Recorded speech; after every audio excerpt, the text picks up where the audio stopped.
할렐루야. 반갑습니다. 우리 배진호 목사님과는 월요일마다 목회자들 모여서 성경 연구를 하거든요. 성경 연구하고 교제하는 시간이 있는데 거기서 이제 우리 배진호 목사님과 이제 몇 년 동안 같이 교제를 나눴어요. 정말 열정적이고 말씀을 사랑하고 또 성도님들을 너무너무 사랑한다는 것을 교제 나누면서 정말 많이 느꼈습니다. 그래서 이번에 네, 아멘이죠. 우리 배진호 목사님께서 이 저녁 예배가 있고 이제 좀 설교를 좀 부탁드린다 연락이 왔을 때 너무 기쁜 마음으로 달려왔습니다.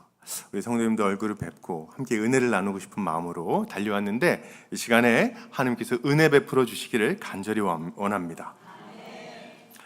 2024년도 12월에 데일리 굿 뉴스라는 곳에서 나온 기사를 보면 개신교 호감도가 2년 연속 상승했다는 조사가 발표가 됐습니다. 좋은 소식이죠? 한국 리서치는 이런 내용을 담은 2024 종교인식 조사를 발표했는데 조사 결과에 따르면 개신교 호감도는 35.6점으로 2022년과 2023년에 이어서 2년 연속 상승했습니다. 그러면 불교와 천주교는 어땠을까요? 불교와 천주교 둘 다 낮아졌어요. 할렐루야.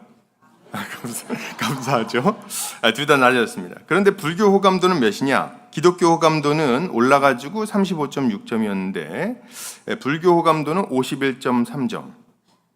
전년 대비 1.2점 낮아졌고 천주교 호감 점수도 역시 2.7점 낮아져가지고 평균 48.6점을 기록했습니다. 처음 뉴스를 딱 보고 굉장히 기분이 좋았어요. 야, 우리 올랐구나. 근데 이제 불교랑 천주교 점수를 보고 기분이 좀 안 좋았습니다. 이것은 지금 세상을 향한 기독교의 영향력이 현저하게 줄어들고 있다는 것을 보여주는 지표라고 생각합니다.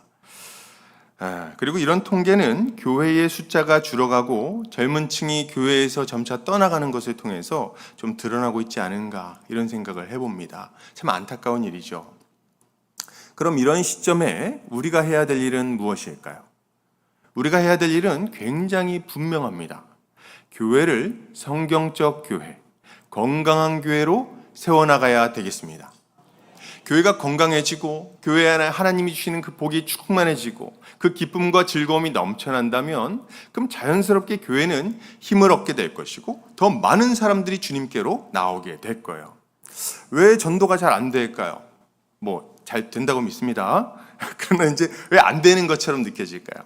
큰 이유 중에 하나는 우리 성도님들이 교회에 오는 것이 이렇게 기쁘다는 것을 잘 못 드러내지 않는가 이런 생각도 좀 해봅니다. 그래서 교회 올 때 기쁜 마음으로 막 성경책 들고 오늘 주일이야 교회 가야 돼 이렇게 하면 보면 너 뭐가 그렇게 좋아서 교회를 가? 이렇게 하지 않겠습니까? 근데 이제 친구들이 볼 때 너 주일에 일요일 날 뭐 하냐 했더니 교회 가야 돼. 이제 이렇게 할 때 좀 약간 힘이 빠지는 거죠. 교회라는 곳은 굉장히 좀 재미없는 곳이구나. 가면은 망하는구나. 응? 한 번 발목 잡히면 이거 아주 괴로워. 여행도 못 가. 이런 생각을 하게 되는 거죠. 그렇기 때문에 지금 우리에게 필요한 것은 뭐냐? 교회를 건강하게 세워서 이 교회 안에서 하나님이 주시는 복을 충만하게 먼저 누려야 되겠습니다. 그래서 교회 가는 것이 즐겁고 행복해야 돼요. 그리고 이런 것을 토대로 우리 주님이 우리에게 맡겨주신 이 복음을 힘있게 우리 이웃들에게 전해야 하는 거죠. 이렇게 하면 자연스럽게 교회는 더 영향력을 갖게 되고 또 부흥하게 될 거예요. 그런 의미에서 오늘 이 사도행전 본문을 보는 것은 굉장히 의미가 있다고 생각합니다. 우리가 건강한 교회를 세워야겠다 이런 생각을 할 때 먼저 해야 할 일이 뭐냐면 건강한 교회가 뭔데 이걸 좀 우리가 알아야 되는 거예요. 그래서 청사진을 먼저 봐야지 우리가 이런 방향으로 교회를 세워나가야 되는구나 이런 거를 좀 분명히 알 수 있지 않겠습니까? 그래서 어떤 거에 더 힘써야겠다 어떤 거는 이제 우리가 끊어내야겠다 이런 걸 알 수 있잖아요. 우리 배진호 목사님 정말 열심히 성경을 연구하시고 또 이렇게 교회를 세워나가려고 애쓰시는데 저는 참 감사한 일이라고 생각합니다. 한 명의 목회자가 온전히 세워지면 한 교회가 건강하게 세워집니다. 아멘이십니까? 그런데 그것만으로 조금 부족해요. 뭐가 더 필요합니까? 이 목사님과 함께 우리 성도님들이 같은 걸 바라봐야 돼요. 같은 환상을 봐야 됩니다. 우리 주님이 우리에게 주신 이 교회가 어떤 모습이어야 하는지 같은 걸 꿈꿔야 되는 거예요. 그래야지 목사님께서 어떤 걸 결정하시고 또 함께 이렇게 하자고 권유할 때 그때 함께 힘있게 나아갈 수가 있는 거죠. 그러므로 오늘 이 사도행전에 나오는 성경적 교회, 건강한 교회의 모습을 보는 것이 중요한 거예요. 자, 이제 우리가 말씀을 보고 싶은 마음이 막 좀 생기시나요? 처음부터 있었다고 믿습니다. 근데 이제 다시 한번 좀 마음을 가지고 한번 보도록 하겠습니다. 자, 오늘 본문은 사도 베드로가 오순절날 설교함으로 일시에 3,000명이나 되는 놀라운 이 회심의 역사가 있었던 본문 바로 다음에 나오는 이제 본문이에요. 오순절날 성령이 강림하시고 120문도가 정말 방언하면서 하나님의 크신 일들을 막 선포하고 그러면서 사람들이 막 몰려듭니다. 무슨 일이야? 무슨 일이야? 그랬더니 베드로가 딱 나서서 지금 우리가 하는 일이 무엇인지 알려주겠다. 이것은 하나님께서 구약의 요엘 선지자를 통해서 약속하신 대로 성령이 부어진 것이다. 너희가 십자가에 매달아 죽인 이 예수가 하나님께서 높이 드셔서 주와 그리스도가 되게 하셨느니라. 회개하고 예수를 믿어라. 이 설교를 딱 선포하니까 사실 잘 상상이 안 되는 장면이 이렇게 딱 펼쳐집니다. 3,000명이나 되는 모여있는 이 사람들이 일시에 회심을 하는 거예요. 자신들이 예수를 십자가에 못 박은 자라는 것을 자복하고 그리고 오직 예수 외에는 구원이 없다는 것을 자복하고 그리고 그 앞에 막 떼굴떼굴 구르면서 회심하는 거죠. 그리고 그렇게 회심한 자들이 모여서 교회가 됩니다. 이게 초대 교회인 거예요. 그래서 이제 교회가 딱 세워졌는데 세워진 교회가 이제 어떻게 살아갔느냐가 오늘 본문에 딱 등장하는 거예요. 교회는 어떤 모습으로 살아갔을까요? 자, 오늘 우리가 42절에 보니까 이들이 4가지 일에 힘썼다는 것을 다 우리가 알 수가 있어요. 42절 한번 다시 볼까요?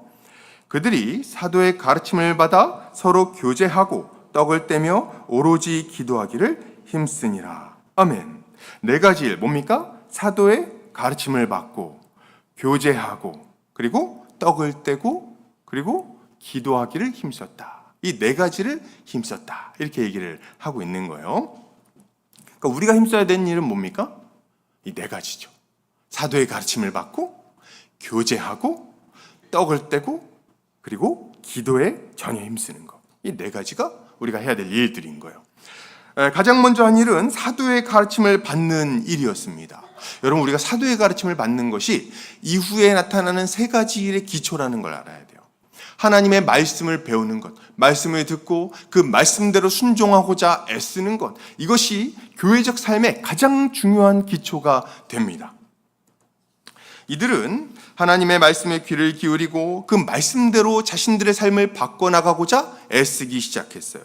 그럼 이들이 들었던 말씀은 어떤 말씀일까요? 복음이겠죠. 복음일 거예요. 그런데 이제 이때 당시에는 신약 성경이 없었으니까 어떤 걸 가지고 좀 설교를 했을까요? 구약 성경을 가지고 설교를 했을 겁니다. 이 구약 성경을 펼쳐서 예수 그리스도가 누구신지 그리고 그가 무슨 일을 하셨는지 그걸 통해서 우리에게 어떤 일이 일어났는지 그를 믿는 자들은 어떻게 변화되는지 그리고 그가 변화된 우리에게 어떤 것들을 요구하는지 이런 것들을 막 얘기했을 거라는 거예요. 먼저는 예수가 메시아임을 막 선포했겠죠. 그랬더니 왜 예수가 메시아야? 뭐 이런 얘기할 때 어떻게 얘기합니까? 야, 구약에 보면 창세기 보면 여자의 후손이 나와. 여자의 후손이 누군지 아니? 뱀의 머리를 밟고 그리고 우리를 다시금 그 에덴으로 돌려보내줄 여자의 후손 누구냐? 예수 그리스도야. 그 위에 아브라함의 씨가 나와 대적의 성문을 얻고 우리를 그 하나님 나라에 들어가게 해줄 그 메시아가 올 거야. 그 아브라함의 씨가 누구야? 예수님이야. 야, 모세가 이렇게 얘기했어. 내 뒤에 나와 같은 선지자가 올 것이니 너희는 그의 말을 들어야 된다. 그의 말을 들으면 너희는 하나님 나라의 복을 누릴 거야. 모세의 뒤에 올 나와 같은 선지자 누구야? 예수님이야. 이후에 다윗의 뿌리로서 오셔가지고 이 이스라엘 나라를 온전하게 만드실 이가 있을 거야. 그분이 누구야? 다윗의 뿌리 예수 그리스도야.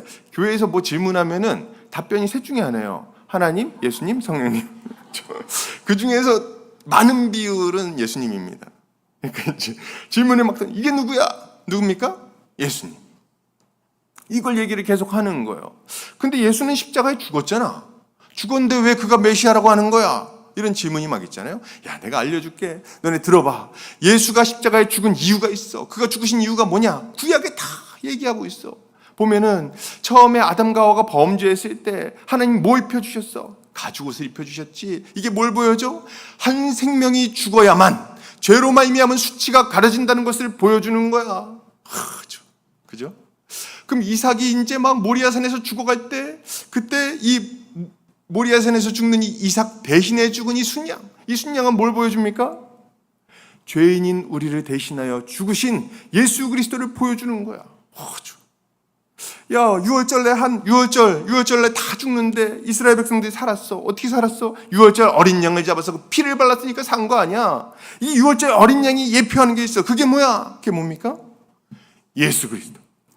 예수 그리스도가 십자가에 죽으심으로 말미암아 죄 없으신 하나님의 아들이 십자가에 죽으심으로 말미암아 죄 많은 우리의 죄가 용서받고 하나님께 용납되어 하나님 나라 백성이 될 수 있다는 것을 구약 성경을 풀어서 계속해서 설교를 했을 거라는 거예요.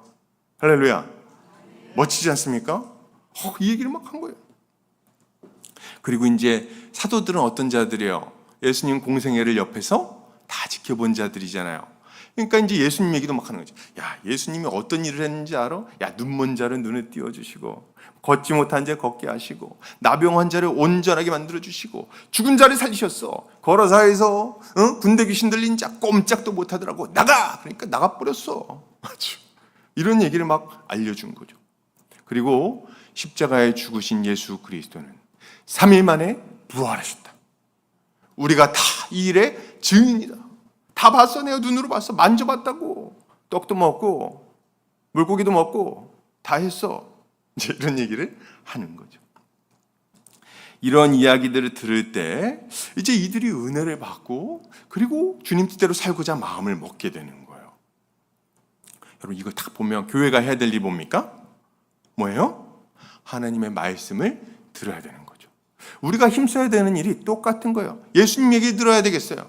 예수님이 어떤 분이신지, 그가 우리를 위해서 어떤 일을 하셨는지, 그로 말미암아 우리는 어떻게 변화되었는지, 우리 주님이 우리에게 부어주신 성령이 우리 안에서 날마다 어떤 역사를 일으키시는지, 그로 말미암아 우리는 어떻게 순종할 수 있게 되었는지, 그리고 그렇게 살 때 얼마나 복된 삶을 누리게 되는지, 이거를 날마다 들어야 되는 거죠. 어떤 분들은 이제 이런 얘기 들으면은 야, 그건 안 믿는 분들이나 예수님 얘기 많이 듣지. 이제 난 예수 믿은 지도 오래됐는데 또 뭐 예수님 얘기 또 듣냐. 이런 생각 혹시 하시는 분들이 있으실지 모르겠어요. 그런데 여러분, 예수님 믿는 분들도 하나님의 이 십자가 복음을 계속해서 들어야 됩니다. 왜 복음을 들어야 됩니까? 복음을 들을 때마다 우리가 힘을 얻기 때문에 그래요. 할렐루야. 예수님 얘기 듣는 게 좋습니까? 싫습니까? 좋지 뭐, 좋죠? 좋을 수밖에 없어요. 나를 위해서 십자가에 죽으신 존귀하신 구주 예수 그리스도에 대한 이야기는 언제 들어도 좋습니다. 예수님 얘기 들으면 내가 어떤 존재였는지, 옛날에 얼마나 못난이었는지, 얼마나 끔찍한 죄인이었는지를 생각하게 됩니다. 그리고 이런 나를 위해서 얼마나 존귀하신 분이 십자가에 달리셨는지, 얼마나 비참한 죽음을 죽으셨는지, 그분의 이 십자가 죽으심으로 말미암아 나의 그 더러운 죄들, 지금도 날마다 또 넘어지고 하는 이 더러운 죄들이 얼마나 깨끗하게 씻겨졌는지, 이런 것들을 발견하게 되는 거예요. 그럼 어떻습니까? 힘이 나죠. 내가 어떤 존재가 되었는지 알죠. 그리고 그 은혜가 우리를 다시금 일으켜서 주님 뜻대로 살아가게 만드는 겁니다. 할렐루야. 그러므로 우리는 계속해서 이 십자가 복음을 들어야 하는 겁니다. 이 말씀을 많이 들어야 됩니다. 사도의 가르침을 날마다 받아야 됩니다. 이런 이야기를 할 때 어떤 분들은 좀 반대하는 분들도 있더라고요. 그래서 뭐라고 얘기를 하시냐면, 말씀을 많이 듣는 게 중요하지 않고, 순종하는 게 중요하지. 뭐 이렇게 이야기를 하십니다. 일면들은 맞죠. 말씀만 듣고 순종 안 하면 되겠습니까? 근데 이제 이분들이 하시는 말씀이 이런 거예요. 말씀 많이 들으면 머리가 커져. 그래서 안 돼. 말씀 많이 들으면 귀가 커져. 뭐 이런 얘기들 들어보셨나요? 근데 이제 목사님들이 말씀을 제일 많이 들을 거 아니에요? 목사님들이 머리가 좀 커지셨나요? 어때요? 썰렁한 유머를 했는데. 제가 말씀을 진짜 많이 듣기로는 정말 둘째 가름 서로 정도로 많이 들었는데 귀가 작습니다. 아주 작아요. 안 커진다. 걱정하지 말고 염려하지 말고 말씀을 들어야 됩니다. 말씀을 들을 때 우리 마음이 힘이 나요. 주님 뜻대로 살고 싶어요. 말씀 안 듣고 내 힘으로 한번 살아보겠다? 원수를 어떻게 사랑합니까? 네? 원수를 어떻게 사랑해요? 이웃을 내 몸같이 사랑하라고요? 그게 어떻게 가능합니까? 내 힘으로 그게 됩니까? 차에 기스만 나도 그거 용납 못하는데 어떻게 용납을 합니까? 이게 가능하려면 예수님이 나에게 베풀어 주신 사랑을 다시 들어야 되는 거예요. 그래서 성령님이 우리 마음 가운데 감화시켜주고 감동시켜주는 것을 날마다 그 은혜를 받아야 되는 거죠. 그래야만 주님 말씀대로 순종할 수가 있는 거예요. 시편 119편 9절에서 11절엔 이렇게 이야기합니다. 청년이 무엇으로 그의 행실을 깨끗하게 하리이까? 주의 말씀만 지킬 따름이니이다. 내가 전심으로 주를 찾았사오니 주의 계명에서 떠나지 말게 하소서. 내가 주께 범죄하지 아니하려 하여 주의 말씀을 내 마음에 두었나이다. 아멘. 어떻게 해야 죄를 안 짓는다고요? 말씀을 들어야 된다. 그래야 우리가 죄를 이기고 거룩한 삶을 살아가고 하나님 주신 복을 누리죠. 이렇게 말씀을 들은 교회가 이제 이어서 힘쓰는 일들이 있습니다. 그게 뭡니까? 세 가지 일이 이제 연이어 나오죠. 첫째, 교제했다. 서로 교제하며 하나님의 말씀을 따라서 교제하고 떡을 떼고 기도하는 일이었어요. 교제하기를 힘썼다. 만나서 대화를 나누고 밥을 먹고 또 이렇게 서로 기도해주고 시간을 보냈다는 거죠. 히브리서에서는 이렇게 이야기합니다. 히브리서 10장 24절에서 25절. 서로 돌아보아 사랑과 선행을 격려하며 모이기를 패하는 어떤 사람들의 습관과 같이 하지 말고 오직 권하여 그날이 가까움을 볼수록 더욱 그리하자. 이렇게 이야기를 하고 있어요. 뭡니까? 아유 귀찮은데 그만 모입시다. 저녁에 하기 웬일입니까? 모여야 됩니다. 아까 전에 우리 성도님들 저녁 예배 없앨 수 없다 얘기하시는 걸 보면서 큰 도전이 됐어요. 진짜 이 시대에 저녁 예배 드리는 교회가 너무 적습니다. 근데 이렇게 적다 그러시는데 굉장히 많이 오신 것 같은데요? 많이 오셔가지고 함께 예배하시다는 게 얼마나 감사한 일입니까? 모이기를 힘써야 돼요. 모여가지고 어떻게 해야 됩니까? 어려운 일은 없는지 듣고 필요한 건 없는지 기도해 줄 건 없는지 교제하고 또 받은 은혜도 서로 나누고 이렇게 하면서 함께 살아가야 되는 거죠. 여러분 우리의 믿음이 말이죠. 말씀을 들을 때 잘합니다. 믿으십니까? 그런데 교회 안에서 성도의 교제를 통해서 잘하는 것이 굉장히 큰 부분임을 여러분 기억하셔야 돼요.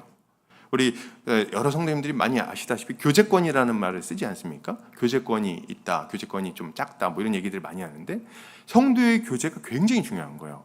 우리가 막 낙심되어 있어요. 집안에 우환이 있어. 누가 아프고 자식들이 말을 잘 안 듣고 또 이렇게 배우자도 좀 이렇게 내 맘 같지 않고 속상해. 그럴 때 어떻게 합니까? 이렇게 막 삐뚤어지고 싶을 때. 그럴 때 우리 권사님들 만나면 어떻습니까? 자기야 왜 그래? 힘내. 예수님 살아계시잖아. 이런 얘기도. 이런 거 없나요? 만나서 그러잖아요. 아유 자기 정신 차려. 기도의 자녀는 망하지 않는다 그랬어. 이렇게 하면 그렇지 안 망하지. 이렇게 하면서. 걔 때문에 난 망할 것 같은데 안 망한다니까 얘기 듣고 말이죠. 그리고 같이 이제 힘들면 어때요? 아유 자기야 내가 여기 저녁거리 사왔어. 북엇국 해먹어. 명태 대가리 하나 탁. 그럼 그런 교제 가운데 어때요? 마음의 위로를 얻고 힘을 얻고 다시금 일어나서 주님 뜻대로 살아가고 싶은 생각이 드는 거죠. 교제가 필요한 거예요. 교제가. 이게 우리를 딱 붙들어주는 거죠. 그리고 또 뭐 해야 됩니까? 예, 성도의 교제 이후에 또 떡을 뗐습니다. 떡을 뗐다니까 이제 밥을 많이 먹었나? 생각할 수 있어요. 물론 이제 식사도 했겠죠. 근데 여기서 떡을 뗀다는 것은 이제 성찬식을 의미합니다. 성찬식. 그래서 모여서 함께 성찬을 행한 거예요. 성찬식은 아주 중요합니다. 성찬은 보이는 말씀이에요. 이 하나님의 말씀이 실제로 몸으로 경험되는 것이 성찬식입니다. 우리가 성찬식 할 때 뭘 먹습니까? 떡과 잔을 받지요. 떡은 예수 그리스도의 몸으로, 그리고 잔은 예수 그리스도의 피로 받습니다. 먹고 마실 때에 예수 그리스도가 우리를 위해 죽으신 것을 다시 생각하고, 그리고 그분을 먹고 마심으로, 이 생명의 떡을 먹고 마심으로 내가 예수님하고 하나가 됐구나, 이것을 다시금 생각하는 거예요. 여러분, 우리가 떡을 먹으면 이 떡이 우리 안에 그대로 남아있다가 뒤로 나오나요? 아니죠. 먹으면 어떻게 돼요? 우리 안에서 녹아져가지고 우리의 살이 되고 뼈가 되고 피가 됩니다. 완전히 우리와 하나가 되는 거예요. 그래서 우리가 예수 그리스도를 먹고 마시는 순간 그 일을 통해서 어떤 일이 이루어지는 겁니까? 예수 그리스도를 믿음으로 말미암아 우리가 예수 그리스도와 하나가 되었다는 것을 몸으로 경험하게 되는 거예요. 할렐루야. 그러니 우리가 이 성찬을 받을 때 얼마나 힘이 됩니까? 그렇지, 나는 예수님과 한 몸이지, 예수님과 내가 함께 있지, 주님이 나를 붙들어주고 계시지. 그러니까 실제로 우리가 힘을 얻는 거예요. 더 살아나고 힘을 얻게 되는 거죠. 일을 계속해야 돼요. 그리고 또 고린도전서에 보니까 아주 재밌는 얘기를 하는데, 너희가 이 성찬을 받을 때 한 떡에 참여했다 이렇게 얘기를 해요. 그러니까 우리가 떡을 받을 때 예수님하고 하나가 됐다는 것을 경험하는 동시에 뭘 경험합니까? 내가 형제자매들과도 하나가 됐구나, 한 몸이 됐구나, 이걸 알게 되는 거예요. 그리고 예수님하고 한 몸이 딱 됐더니 예수님 안에는 누가 또 있어요? 옆에를 한번 보실까요? 그 사람들이 있는 거예요. 예수님 안에 누가 나 혼자 있는지 알았더니 아니었어요. 우리 형제자매들이 거기 다 들어가서 나랑 연결이 다 되어 있는 거예요. 우와, 옛날에는 내가 그냥 꼴보기 싫은 어떤 보기 싫은 어떤 누구였는데 어이구, 내 성찬을 받다 보니까 알게 된 거예요. 얘가 내 몸이구나, 내 한 몸이구나, 내 뼈 중에 뼈, 살 중에 살이구나, 우리가 하나가 돼서 이제 지체가 되었구나, 이걸 아는 거죠. 그러니까 무슨 생각이 들어요? 더 하나 돼서 함께 살아야겠구나, 이 생각을 하게 되는 거예요. 그리고 이제 어떤 일에 힘썼습니까? 기도하는 일에 힘썼죠. 기도에 힘썼어요. 이때 당시에 이제 초대교회 성도들이 상황이 녹록치가 않았습니다. 예수님을 죽였던 사람들이 여전히 살아 있었어요. 그들이 권력을 딱 잡고 있었습니다. 그러니까 몸한 트집만 잡히면 죽여버리려고 마음 먹고 있는 거예요. 얼마나 무서웠을까요? 예수님도 십자가에 못 박아 죽인 자들인데 우리 같이 아무것도 아닌 어부들 걸리면 어떻게 돼요? 언제든지 죽일 수 있겠구나, 두려움이 있을 거 아니에요. 실제로도 엄청난 핍박과 또 위협이 있었습니다. 그래서 이 사람들이 한 일이 뭐예요? 기도하는 거예요. 간절히 기도하는 거죠. 여러분, 우리가 신앙생활을 하는 것이 녹록합니까? 녹록하지 않습니까? 녹록하다고 말하면 거짓말이에요. 거짓말이죠. 인생이 살기가 쉽습니까? 어렵습니까? 어려워요. 시가서를 보면 시가서, 욥기, 시편, 잠언, 전도서, 아가서, 이렇게 5개의 시가서가 있잖아요. 이 시가서는 하나님께서 우리의 인생 가운데 어떤 은혜를 베푸셨는지, 신자가 어떤 삶을 살아가야 되는지를 알려주는 이 성경들이거든요. 근데 맨 앞에 뭐가 있어요? 욥기가 있어요.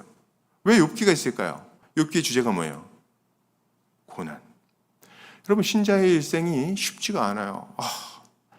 좋은 일, 예수 믿으면 좋은 일만 있을 줄 알았더니 꼭 그렇지 않은 거죠. 물론 우리 주님이 우리에게 큰 복과 은혜를 주십니다.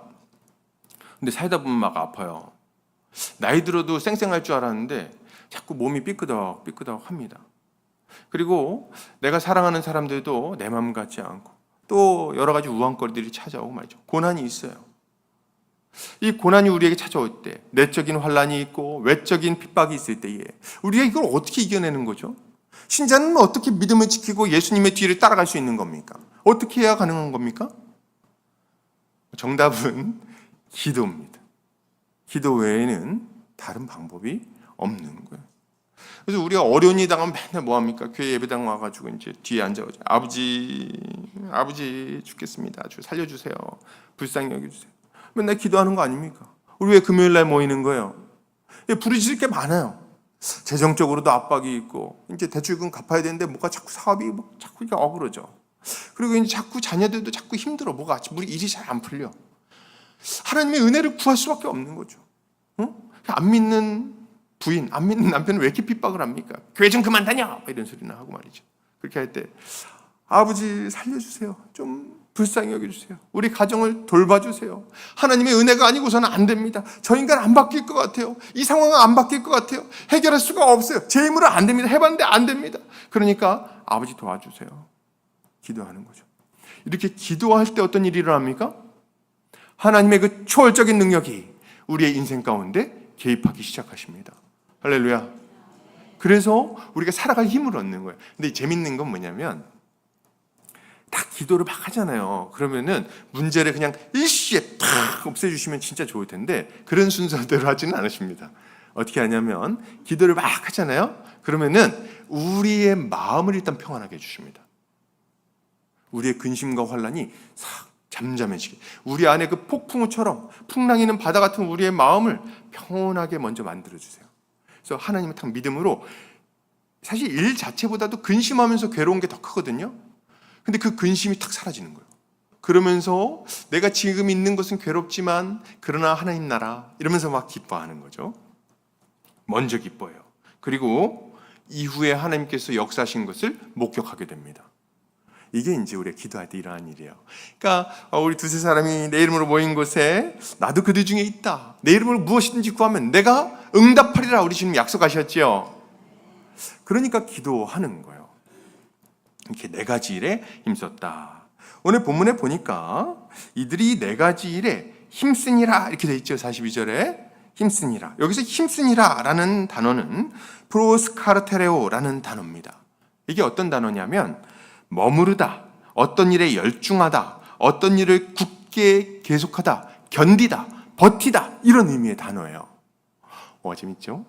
이게 영어로는 디보트라는 단어로 번역이 됐는데 헌신하다 이런 의미입니다. 그러니까 이 사람들이 뭐 한 거예요? 상황이 녹록지가 않아요. 말씀을 계속 듣기가 쉽지 않아. 기도하기도 여력이 좀 그렇지 여의치 않았어요. 상황이 방해하는 것도 자들도 많았어요. 그런데 그럼에도 불구하고 어떻게 했다는 겁니까?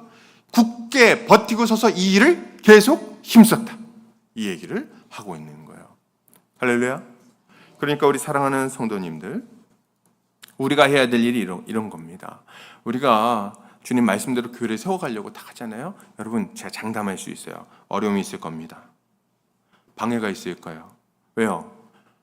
악한 자 마귀가 이 우는 사자처럼 두루다니며 삼킬 일자를 찾고 있기 때문에 그렇습니다. 마귀는 교회가 부흥하는 것을 좋아할까요? 싫어할까요? 싫어하죠. 우리 인생이 좀 평온해지는 걸 원할까요? 안 원할까요? 안 원하죠. 그러니까 계속 막 외우내환, 계속해서 괴로움을 줄 거예요. 그런데 그럼에도 불구하고 그 시기를 딱 버티고 서서 이겨내셔야 되겠습니다. 모이기를 힘쓰세요. 이 네 가지 일에 힘쓰시기 바랍니다. 그래야만 교회를 세워나갈 수 있는 거예요. 이렇게 하는 성도님들 되시기 바랍니다. 자, 그러면 이 네 가지 일에 힘쓰기 위해서 이 교회는 이제 또 어떤 일을 좀 힘썼을까요? 때 오늘 본문에 보니까 날마다 모이기를 힘썼다 이렇게 이야기를 하고 있어요. 모이기를 힘썼다. 이 네 가지 일을 잘 하려면 어떻게 해야 됩니까? 안 만나고선 무슨 네 가지 일을 합니까? 그래서 모이기를 힘썼어요. 날마다 모였다. 얼마나 자주 모였다고요? 날마다 모였다. 날마다 모였다. 시간만 나면 모여가지고 말씀 듣고 교제하고 떡을 떼고 그리고 기도하기를 힘쓴 거죠.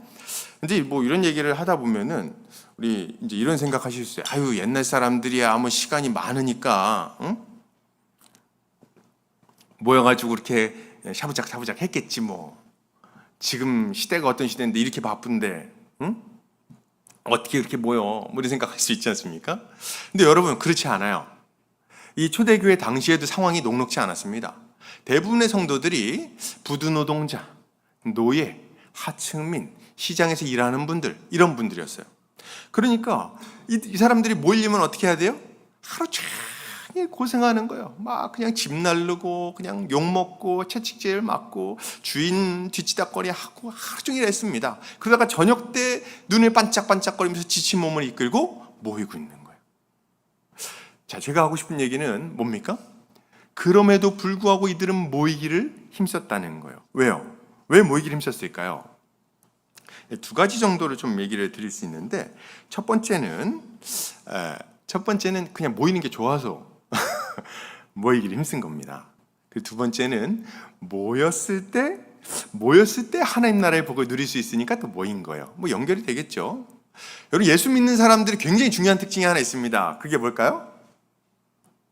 모이고 싶어 하는 거예요. 좀 다르게 얘기해 볼까요? 교회 가고 싶은 거예요. 다 경험이 있으시지 않으십니까? 그죠? 우리 예수님 믿으면 교회 가고 싶잖아요. 저는 중간에 예수님을 믿었습니다. 모태신앙이 아니에요. 그래서 고등학교 때 처음 예수님 믿었는데 예수님을 딱 믿고 나서, 영접하고 나서 제가 아주 두드러진 특징을 딱 아주 경험을 했어요. 그게 뭐냐니까 교회를 가고 싶은 거예요. 교회 가고 싶다. 우리 형제 자매들 만나고 싶다. 그래서 어떡하지? 막 가고 싶다. 근데 주일 예배가 끝났어요. 이제 집에 가야 되는데 가기가 싫어. 그래서 어떻게 합니까? 저녁까지 기타 치고 이렇게 하면서 이제 버티고 있는 거예요. 가야 되는데 야 교회 문 닫아니까 가라. 안 가. 버텨 막. 근데 화요일이 됐어요. 화요일에 예배가 있습니까? 없습니까? 없죠. 근데 화요일날 교회를 가요. 교회 가가지고 서성서성합니다. 누가 없나? 괜히 가는 거예요. 교회 가서 막 돌아다니고 있으면 있잖아요. 그럼 비슷한 애들이 몇 명 옵니다. 저기서 멀리서 저는 총신대학 교회 출신이거든요. 이제 학교 안에 있는 교회였어요. 그 앞에 이제 마당이 있는데 거기 앉아가지고 이제 그 자판기 커피 200원짜리 뽑아가지고 이렇게 마시고 이제 버티고 있는 거예요. 누구 안 오나? 그러면은 저기서 한 두세 사람이 옵니다. 어서 와. 그래서 이제 같이 이제 커피 뽑아가지고 마시면서 얘기하는 거예요. 어떻게 지냈어? 야, 나 어저께 예수님 꿈꿨잖아. 예수님 나왔는데, 너 지금 그렇게 살면 안 된다 그러더라. 이렇게 이런 얘기하고, 그리고 야, 요새 아버지는 어떻게 믿으시니? 아버지가 나 죽인대. 뭐 이런 얘기하고, 막 그러면서 이제 막 있는 거야. 그런 거 얘기하다가, 어떡하냐, 내 기도할게. 막 이렇게 하고. 저녁이 되면은 더 옵니다. 한 3-4명 더 와요. 그럼 모여가지고 이제 조그만 원탁이 있었거든요. 거기 둘러앉습니다. 그럼 이제 그때 당시에는 많은 물소리라고 책이 있었어요. 찬양집. 찬양지 가져다가 이제 교회에서 내려다가 거기서 기타 치면서 찬양하는 거예요. 찬양을 막 1시간 정도 하고 나면 막 다 뭐 기쁨이 충만합니다. 그리고 딱 정한 시간 9시가 저녁 9시가 되면 기도 시간이었어요. 이제 교회 예배당이 그 총신대학교 신관 5층에 있었습니다. 그래서 5층 이제 막 올라가는 거예요. 각자 올라가면서 기도 제목 나누고 올라가거든요. 야, 너 오늘 기도 제목 하나만 얘기해봐. 하나 해줄게. 이제 다 듣고 올라가요. 올라가면은 거기서 이제 1시간 기도를 하고 내려옵니다. 막 기도를 해요. 근데 올라갈 때 막 기도를 하고 1시간 후에 딱 나올 때 보면 어떻게 하고 나옵니까? 이렇게 하고 나와요. 이렇게 하고. 왜 이렇게 하고 나올까요? 이거 기도 해본 분들만 알죠? 왜 이렇게 하고 나와요? 콧물. 눈물, 콧물 이렇게. 그러니까 이거 기도 막 하다가 이제 이걸 어떻게 수습을 해야 되니까 들고 이렇게 안고 오는 거예요. 화장실 가서 막 씻고. 올라갈 때는 가족의 핍박과 여러 가지 해결되지 않는 문제들로 얼굴이 어두워요. 근심 걱정이 많아요. 나 이제 뭐 하고 사냐? 나는 참 이렇게 하나님이 어떻게 쓰실까? 근심도 많고 우리 아버지, 우리 어머니 아직 예수님 안 믿는데 어떡하냐? 근심도 많고 아프신데 어떡하냐? 내 친구는 어떡하냐? 그러고 어두운 얼굴로 갔는데 딱 세수를 딱 하고 나서 거울을 딱 보면 빛이 납니다. 빛이 나요. 성령의 역사가 우리의 마음의 근심을 잠재우고 그리고 아주 큰 혁신 가운데 살게 하는 거예요. 모여가지고 막 그러고 놀았던 거죠. 얼마나 재밌었는지. 여러분 왜 이렇게 하는 거예요? 왜 이렇게 합니까? 가족이 되어서 보고 싶으니까 그렇습니다. 만나서 교제 나누니까 너무 즐거워요. 행복해. 그래서 막 있는 거죠. 그런데 우리가 이거 좀 생각해야 됩니다. 우린 예수님 안에서 한 몸 한 가족이 됐습니다. 믿으십니까? 근데 이제 이런 의문을 던진 분들이 있었어요. 실제 제가 이런 거 가르치고 하면은 목사님, 근데 가족인데 왜 또 자꾸 이렇게 가족으로 살려고 이렇게 애를 써야 됩니까? 가족인데. 그 이유가 뭐냐면 가족이 된 거는 그냥 이루어진 일이에요. 현상입니다. 딱 우리 그런 존재가 됐어요. 근데 가족 때문에 누리는 거는 좀 별다른 문제예요. 우리가 서로 결혼하면 가족이 되잖아요. 그러면 결혼하면 다 가족의 행복을 누립니까? 그렇지 않죠. 집에 왔더니 아내는 밖에 나가 있고 애들은 방 안에 들어가서 문 걸어 잠그고 안 나오고 밥을 먹으려고 그러는데 아무도 없어 식탁에. 나 혼자 앉아가지고 컵라면 끓여 먹고 그리고 들어가서 자려고 그랬더니 이제 아내는 각방 쓰지. 그냥 누워서 이렇게 천장 보고 누웠더니 가족이에요, 아니에요? 여전히 가족이죠. 근데 가족 때문에 누리고 있습니까? 그건 아닌 거예요. 제가 이제 그 기러기 아빠 뭐 이런 얘기들을 좀 종종 듣습니다. 그래서 이제 한 명이 이제 그 열심히 일을 하고 자녀들은 이제 유학 보내가지고 이렇게 좀 뒷바라지하고 이런 가정들이 있는 거 제가 알아요. 그런데 참 괴롭습니다. 고통스러운 일이에요. 생일 때 됐는데 이제 막 화상 통화하면서 아빠 미역국 먹었어 이러고 있는 거예요. 그렇지. 나 미역라면 끓였다. 이렇게 하면서 이제 미역라면 먹고 앉아 있는 거예요. 이게 가족 때문에 누릴 수가 있습니까? 그럴 수가 없죠. 너무 비참한 거예요. 우리가 교회인데도 불구하고 그런 상태가 될 수 있다는 것을 아시기 바랍니다. 내가 예수님 믿었어. 난 예수님 믿었기 때문에 구원의 확신은 흔들리지 않아. 알겠어요. 근데 교회를 안 나가는 분들이 있는 거예요. 뭐 안 나가 성도님들 있지 않습니까? 거꾸로 했으니 가난한 성도라고도 부르는데, 이분들은 뭐라 그러냐면, 난 교회는 안 나가겠다. 교회 나가면 속 시끄럽다. 나 이제 그냥 혼자 신앙생활 하겠다. 온라인으로 이제 예배 드리고, 그리고 이제 헌금도 온라인으로 이렇게 이제 막 하는 거죠. 뭐 사정이 있으시겠죠. 교회 안에서 상처가 있든지 어려움을 겪어서 그런 줄 압니다. 그러나 그럼에도 불구하고 우리가 알아야 돼요. 그렇게 살아서는 하나님이 우리에게 주신 그 가족됨의 복을 맛볼 수가 없습니다. 여러분, 우리 신앙생활이 뭐예요? 교회 생활 아닙니까? 아닌가요? 약간 외롭다는 느낌이 순간 들었는데 여러분, 신앙생활은 교회 생활입니다. 형제자매들과 만나가지고 수다 떨고 같이 이야기 나누고 같이 울고 같이 웃고 같이 어려움을 뛰어넘는, 그것이 신앙생활이죠. 혼자서 무슨 신앙생활을 합니까? 그리고 또 이제 어떤 분들은 막 이래요. 거룩에 대해서도 마찬가지. 우리 어떻게 거룩해집니까? 어떻게 예수님 닮아가죠? 어떻게 사명을 담당합니까? 모여서 함께 살 때 가능한 거예요. 어떤 분들은 내가 이제 지리산 들어가가지고 말씀과 기도에 10년 동안 전념하면 거룩해지겠지 생각합니다. 그런 게 있습니까? 그 들어가면 이제 어떻게 거룩해지죠? 말씀과 기도는 많이 할지 몰라도 우리 주님의 명령에 순종할 길이 없어요. 우리 주님의 명령이 뭡니까? 하나님을 사랑하고 내 이웃을 내 몸과 같이 사랑해라. 이게 명령 아닙니까?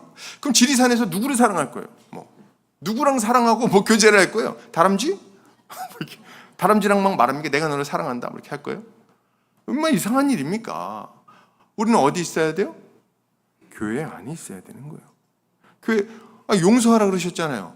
지리산에서 누구를 용서할 겁니까? 그 어리석은 얘기예요. 교회 안에서 용서하라 그런 이유는 싸울 일이 있다는 거죠. 교회 생활하다 보면 싸울 일이 있죠. 왜 없습니까? 다 죄인들 모아놓고 수 있는데. 그러니까 우리 주님이 용서하라 그러신 거예요. 원수를 사랑하라 그러신 거고. 원수는 어디 있습니까? 원수는 이제 집에만 있는 게 아니라 이제 옆에도 있죠. 원수 이렇게 왼수들 이렇게 막 하지만 원수를 사랑해야죠. 이게 왜 원수라는 표현을 쓰는가 생각을 좀 제가 해봤어요. 왜 원수라 그럽니까? 부딪힐 일이 많은 거예요. 서로 같이 사니까 부딪힐 일이 많죠. 그러다 보니까 미운 것도 있고 서운한 것도 있고 막 하는 거예요. 근데 용서하고 사랑하며 함께 살아야 되는 겁니다. 그게 우리 주님의 계획이신 거예요. 사랑하는 우리 형제자매님들, 우리 성도님들, 이렇게 서로 사랑하며 모이기를 힘쓰시기를 바랍니다.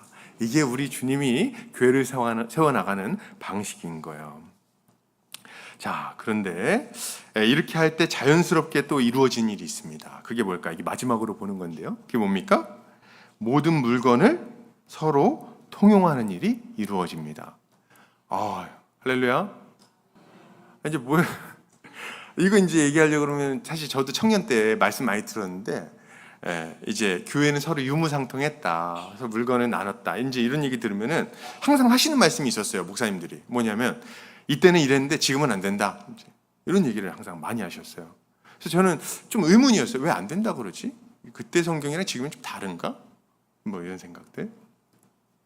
어떤 의도에서 얘기하셨는지를 제가 좀 이해는 하지만 여러분 이걸 믿으셔야 됩니다. 서로 물건을 통용하며 함께 살아가는 것은 지금도 가능합니다. 할렐루야. 제가 이제 이런 얘기를 할 때 뭐야? 저 목사 저기 공산당 아니야? 그렇게 생각하실지 모르겠어요. 아닙니다. 저는 아니에요. 그런 목사가 아닙니다. 지금 여기서 이제 얘기하는 유무상통, 서로 먹을 것을 나누고 소유를 나누는 것은 공산당이라서 그런 게 아닙니다. 이렇게 할 수 있는 이유는 하나입니다. 예수 그리스도 안에서 우리가 실제로 가족이 되었다는 것을 믿기 때문에 그런 거예요. 할렐루야. 우리 주님이 우리를 영적인 가족으로 만들어 주셨습니다. 이렇게 얘기할 때 제가 이제 가끔 교회 생활 하다 보면 이제 좀 닮은 형제자매들 있죠. 그래서 서로 처음 오는 분들이 물어요. 둘이 혹시 형제예요? 이렇게 물어봐요. 그러면 제가 얘기해요. 둘이 가족입니다. 이렇게 에이 그럴 줄 알았어. 똑같이 생겼더라고. 영적인 가족입니다. 이러면 어떻게 해요? 에휴 그럴 줄 알았지. 이렇게 하면서 이제 이런 반응을 보이는데 왜 에이 이렇게 합니까? 영적인 가족이라 그러면은 가짜 가족이라는 느낌을 받는 거예요. 이해되시나요? 우린 영적인 가족이죠? 그랬더니 에이 가짜 가족이구나 이런 생각을 하는 거예요. 근데 여러분 이건 그 얘기하려는 게 아닙니다. 영적인 가족이라는 것은 육적 가족의 반대말로서의 영적 가족이에요. 육적 가족은 어떤 가족입니까? 예, 재산 때문에 싸웁니다. 명절 되면 모여가지고 오빠가 엄마한테 해준 게 뭐가 있는데 이런 거 하는 거예요. 어? 왜 재산을 오빠가 다 가져가? 야, 네가 그럼 뭐 한 게 있어? 이러고 싸우다가 얼굴 안 보는 게 뭡니까? 육적 가족이에요. 가족임에도 불구하고 미워하고 시기하고 질투하고 원망하고 내 것 조금이라도 뺏길까 봐 싫어하고 말이죠. 이게 육적 가족이라고 할 수 있습니다. 영적 가족은 뭐예요? 이거의 반대로서의 영적 가족입니다. 세상에 영적 가족이 됐더니 달라요. 근데 피부치들은 내 거 어떻게든 뺏어가려고 나를 어떻게든 좀 이용해 먹으려고 그러는데 영적 가족은 아닙니다. 어찌하든지 간에 내 거 나눠주려고 어떻게든지 좀 붙들어주려고 세워주려고 나를 위해서 울어주고 기도해주고 말이죠. 늘 애쓰는 게 누구예요? 영적 가족들인 거예요. 교회는 이런 영적 가족인 겁니다. 그러니까 어때요? 가족이니까 자연스럽게 필요한 것들을 보고 채워주는 겁니다. 이게 가능한 이유는 뭐냐면 날마다 모여서 그래요. 맨날 만나는 거죠.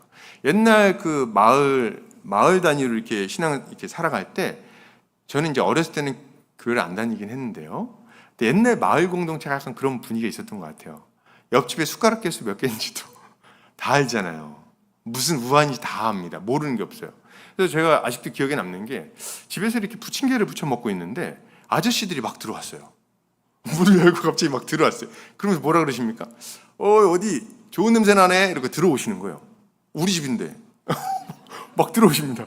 그러고서 어떻게 합니까? 뭐 맛있는 거 먹어요? 이렇게 밖에 이렇게 봅니다. 그러면 이제 들어와요. 아저씨 얼른 들어와요. 이렇게 해가지고 앉아가지고 같이 둘러 앉아서 이제 부침개 나눠 먹고 막 그랬거든요. 요새는 약간 그런 분위기가 아니긴 하죠.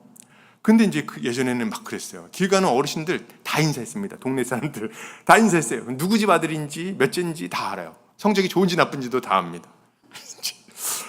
그러면서 막 같이 살았어요. 그래서 막 자기가 오늘 나 밥 없는데 밥 좀 줘 그러면 옆에서 이제 밥 먹고. 전 친구네 집 가서 밥 먹었던 기억이 굉장히 많습니다. 오이지 하나 해가지고 막 밥 먹고 물 말아가고. 그죠? 이러고 막 살았던 거예요. 지금도 마찬가지입니다. 우리는 한 가족이에요. 그러니 함께 살아가며 필요한 것을 나누는 것은 얼마든지 가능합니다. 그리고 사실은 뭐 제가 이렇게 얘기를 하니까 그게 어떻게 가능해? 이런 느낌을 받으시지만 이미 하고 계실 거예요. 이미 하고 계신 분이 많다.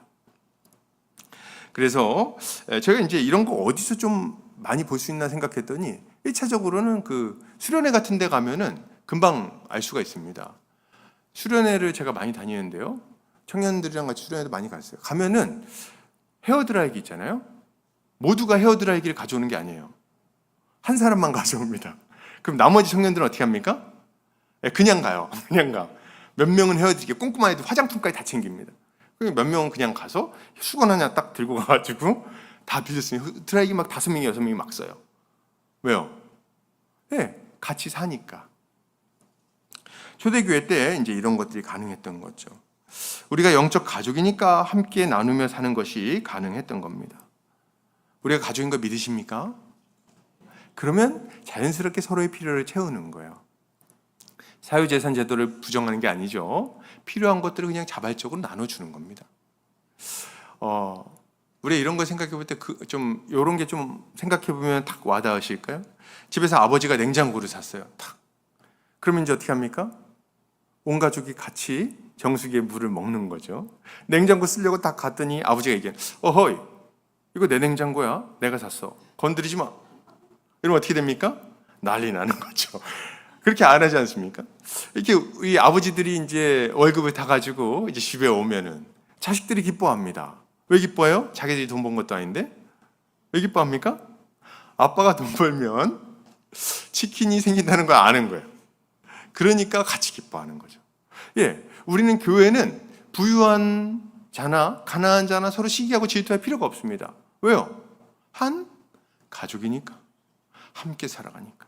그러니까 이제 원망하거나 시기하거나 질투하지 않는 거예요. 할렐루야. 이런 모습으로 교회를 세워가기를 힘써야 하는 거예요. 이렇게 할 때 어떤 일이 일어납니까? 교회가 자연스럽게 성장합니다. 본문에 보면 온 교회가 하나님을 찬양했다 이렇게 얘기를 하는 거예요. 근데 이제 이게 하나님을 찬양 안 할 수가 없어요. 제가 중고등부 담당해서 사역할 때 처음 가서 이제 찬양 시간에 딱 들어가 깜짝 놀랐어요. 애들이 다 이러고 있어요. 선생님들도 무서워. 손 올려, 손 올려, 손 올려 이렇게 하면서 박수 치라는 거예요. 손 올려서 박수 치라고 막 이렇게 하더라고요. 박수, 박수, 박수 이렇게 하면서 제가 그걸 보면서 선생님들 굳이 그렇게 안 하셔도 됩니다 말씀을 드렸어요. 왜 그랬을까요? 찬양은 우러나오는 거예요. 그죠? 할렐루야? 이거 억지로 시킬 필요가 없습니다. 예수님이 어떤 분이신지 알면 자연스럽게 찬양이 나오는 거죠. 여러분, 오늘 이 초대교회 성도들이 하나님을 찬양했다. 억지로 시켜서 했겠습니까? 아니에요. 와, 우리가 한 몸 한 가족이 돼서 사랑을 나누고 네 가지 일에 힘쓰고 막 살아가니까 너무 좋은 거예요. 너무 행복한 거예요. 내 인생이 정말 바뀌는 걸 경험하는 거예요. 와, 근심 걱정이 사라지는 걸 막 경험하죠. 그러니까 어때요? 할렐루야, 이게 하나님 나라구나. 하나님 감사합니다. 하나님 찬양합니다. 어떻게 이런 걸 주셨죠? 감사합니다. 찬양이 나오는 거예요. 할렐루야. 그리고 이렇게 할 때 이제 주변에 있는 자들은 이제 두려운 마음을 가지고 교회를 막 칭찬합니다. 왜 두려워하냐면 교회가 막 하나님 나라 백성으로서 복을 막 누리잖아요. 바뀌잖아요. 그럼 딱 본능적으로 알아요. 뭘 아냐면 저거 진짠가? 이런 생각합니다. 예수가 진짠가? 정말 능력이 있나? 저거 안 믿으면 진짜 지옥 가나? 딱 두려움이 생깁니다. 그래서 두려워해요. 근데 한편으로는 하는 일이 너무 좋으니까 칭찬을 또 막 합니다. 제가 그런 얘기를 많이 듣습니다. 예전에 그 교회에 다니는 사람들은, 세상 사람들이 막 욕하면서도 인정하는 게 있었대요. 어떻게 욕을 했냐니까, 에휴, 저것들 제사도 안 지내고 애미애비도 모르는 것들 막 이렇게 했다는 거예요. 근데 뭐라고 인정하냐면, 근데 쟤는 거짓말은 안 해. 이런 게 있는 거예요. 돈을 빌려주는데 보증을 안 받고 돈을 빌려줍니다. 왜요? 쟤 교회 다니는 애야. 이렇게. 쟤 예수쟁이야. 그러니까 저런 거짓말은 안 해. 이런 게 있었다는 거예요. 멋있지 않습니까? 지금은 어때요? 지금은 이제 저 교회 다닙니다. 딱 이렇게 얘기하면 저희 보증 씁시다. 이렇게 하면서 이제 하겠죠. 더 불안해 지금 아주. 문제입니다. 근데 이제 이때는 이렇게 했다는 거예요. 교회가 잘 변화되고 잘 세워지니까 이런 역사가 막 나타나는 거예요. 저는 참 안타까운 얘기를 들을 때가 있습니다. 교회를 다니시는 어떤 분들이 이제 뭐 이렇게 얘기한 걸 들었어요. 교회가 자꾸 어려움이 있고 분란이 있고 하니까, 야, 예수님 보고 다니지 교회를 사람 보고 다니냐? 이런 얘기를 하시는 분들이 종종 있었어요. 좀 마음이 아팠습니다. 여러분, 하나님은 눈에 안 보이십니다. 보이시나요? 안 보이십니다. 보이지 않는 하나님이세요. 그러면 우리 하나님은 어떻게 볼 수 있죠? 형제 자매를 통해서 보는 겁니다. 예수 그리스도의 그 은혜는 형제 자매들을 통해서 경험되는 거예요. 예수님은 이 형제 자매들을 통해서 하나님의 영광을 못 본다면, 예수님의 영광을 못 본다면 도대체 뭘로 하나님을 본다는 거예요? 그건 불가능한 일입니다. 교회에 딱 왔을 때 형제자매의 얼굴을 보고 그들의 그 웃어주는 얼굴, 따뜻한 환대, 나를 위해서 기도하면서 흘려주는 그 눈물, 이런 것들이 예수님의 사랑을 경험하게 하는 거죠. 다 가가지고 안아주는 거 있잖아요. 힘들 때. 자기 많이 힘들지 하면서 이렇게 안아줄 때, 등 토닥토닥 할 때, 그때 뭘 느낍니까? 예수님이 나를 안아주시는 걸 경험하는 거예요. 그러니 우리는 교회로서 서로 사랑하며 살아가야 하는 거죠. 그래서 이렇게 살 때 우리가 복을 막 누리고요. 그리고 온 교회는 점점 힘있게 세워지게 되는 겁니다. 할렐루야. 이것을 믿고 열심히 좀 우리가 교회로서 세워지기를 힘써야 되겠어요. 결론을 드립니다. 사랑하는 우리 성도님들, 하나님의 말씀에 헌신합시다. 그리고 그 말씀에 순종하기로 결단하고 또 말씀대로 살아가기를 힘써야 되겠습니다. 모이기를 힘쓰고 한 몸 한 가족으로 살아가야 되겠어요. 하나님 나라의 복을 교회 안에서 마음껏 누리시기를 바랍니다. 그리고 이 복된 교회로 우리의 이웃들을 초대하시기를 바랍니다. 이렇게 하는 우리 성도님들 되시기를 주의 이름으로 축복합니다. 기도하겠습니다.